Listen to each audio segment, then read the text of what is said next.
BRS అధినేత కేసీఆర్ ఎల్లుండి నుంచి తెలంగాణ భవన్కు వస్తారని ఆ పార్టీ వర్కింగ్ ప్రెసిడెంట్ కేటీఆర్ అన్నారు. మహారాష్ట్ర బీఆర్ఎస్ నేతల వాయిస్ రికార్డు అంశంపై స్పందించిన కేటీఆర్ ప్రస్తుతం తమ ఫోకస్ అంతా తెలంగాణపైనే ఉందని స్పష్టం చేశారు.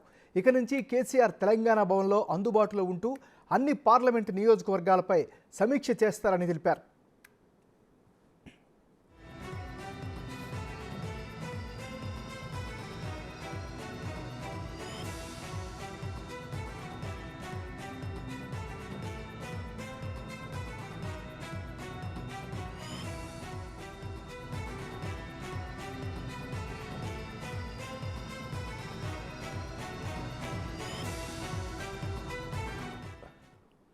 బీఆర్ఎస్ అధినేత కేసీఆర్ ఎల్లుండి నుంచి తెలంగాణ భవన్కు వస్తారని ఆ పార్టీ వర్కింగ్ ప్రెసిడెంట్ కేటీఆర్ అన్నారు. మహారాష్ట్ర బీఆర్ఎస్ నేతల వాయిస్ రికార్డు అంశంపై స్పందించిన కేటీఆర్ ప్రస్తుతం తమ ఫోకస్ అంతా తెలంగాణపైనే ఉందని స్పష్టం చేశారు. ఇక నుంచి కేసీఆర్ తెలంగాణ భవన్లో అందుబాటులో ఉంటూ అన్ని పార్లమెంటు నియోజకవర్గాలపై సమీక్ష చేస్తారని తెలిపారు.